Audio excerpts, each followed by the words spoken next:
Everybody, my name is Dalton Hopkins, and today we are going to be answering one of the biggest questions of Poppy Playtime. What ever happened to the orphans in the facility, and why are all the co-workers missing?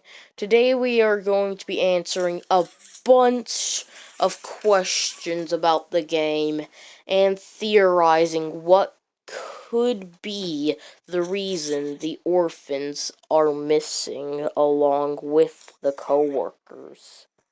Now, in order to get a better idea of what could happen or what did happen to the orphans, we have to take a look at the Poppy Playtime Chapter 3 Catnap video, where not only is this the beginning where it shows us the smiling critters, we finally get to see why the now we finally get to see why the orphans keep having nightmares. Because as we see in this episode of Smiling Critters, we see Catnap at the door, and it's clear to us that he has a breath that can cause that Catnap would use to cause to help the orphan sleep, as you can see right here. But this would often lead to them having nightmares of Catnap. And this also hints to why they went missing, which is something I predict is how the scientists at the Playtime Co. Foundation would be able to make their experiments and make living toys like Bunzo, Huggy, and all the other creations that are living. And they would also use the orphans that now turn into monsters as security, because, as we all know, the current security that we see in today's world isn't very useful and still makes it hard to catch criminals. So Playtime Co. most likely wanted living beings to be able to hunt down the criminals and get them held captive until authorities get there in time. Another theory is that most likely the orphans, after being put to sleep, Catnap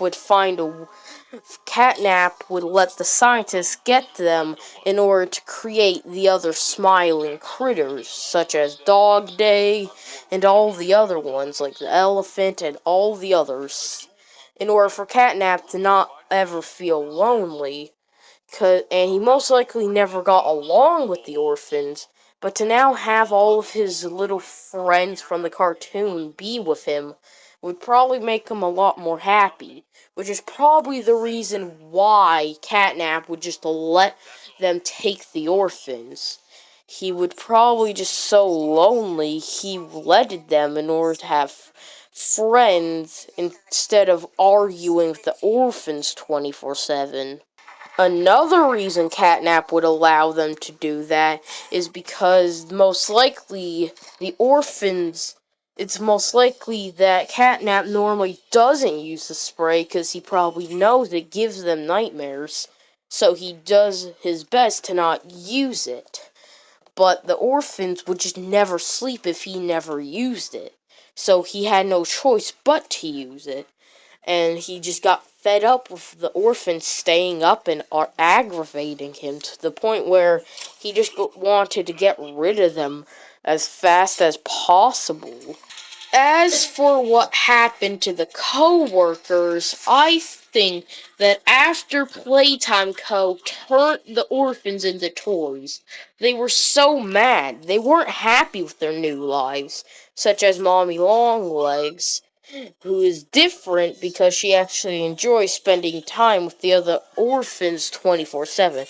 But characters like Huggy Wuggy and most likely Bonzo probably didn't like it, so they most likely decided to kill off all the co-workers in order to get their revenge for being turned into living, breathing toys that were just meant for security and would most likely get killed and dragged away by the prototype. One last theory I would like to talk about is Huggy Wuggy still alive? As we know, Huggy Wuggy was the main antagonist for Chapter 1, being the main villain you had to run away from. That after he came out of the dark mist of nothingness, you would then be chased into the vents where you would eventually cause him to fall to his inevitable death. But the question is he alive?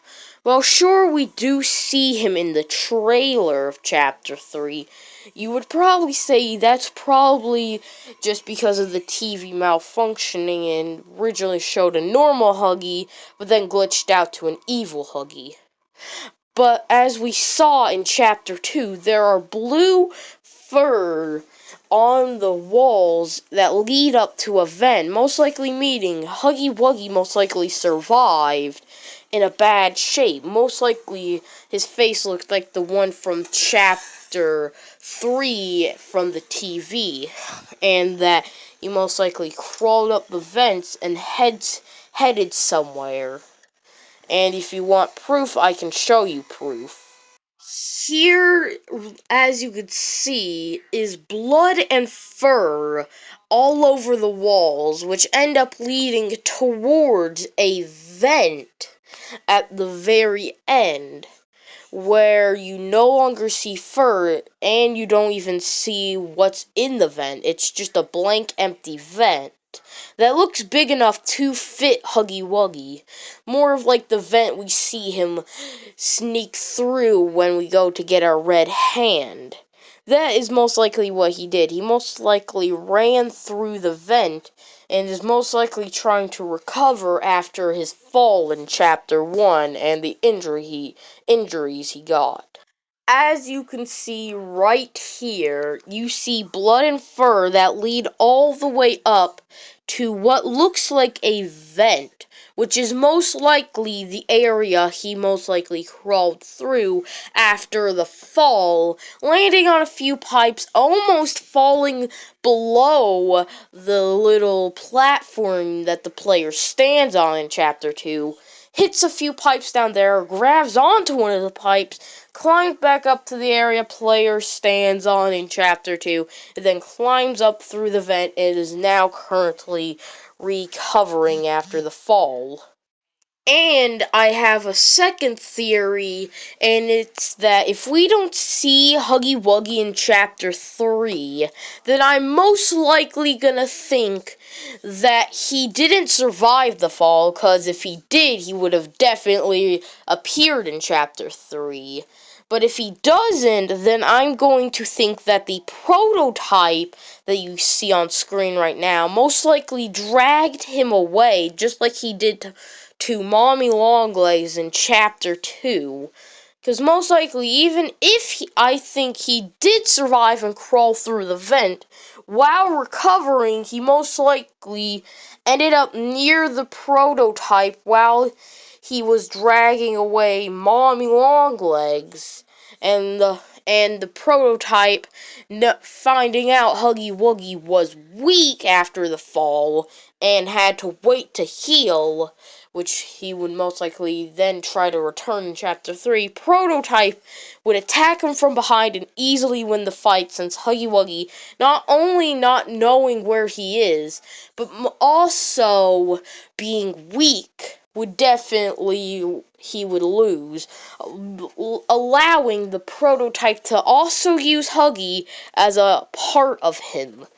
And yeah, that's probably what Prototype that's probably what happened to Huggy Wuggy. It's either he got killed by the prototype, or he survived and he's currently healing and getting ready to make a big appearance in Chapter 3. Anyways, that's all the theories I have for now. Comment down below what other theories I probably missed and should cover and think about, because you helping me with theories would definitely be pretty good and would help me post more theory videos, because I feel like, because ever since I started YouTube, I've always wanted to be like a theorist, just like MatPat. And it also hurts to see MatPat quit or retire. Well, he's not fully quitting since he's handing off the channel. But it still hurts to see we will no longer get theory videos. So I just want to post some theory videos. Since MatPat's no longer going to, I'm going to have to post them myself and see if I can get some info by myself, since normally I get all the info about video games from MatPat. So I'm gonna have to see if I can actually make out of lore of these chapters on my own, and without having MatPat teach me them no longer. Anyways, I hope you all enjoyed today's video. Goodbye.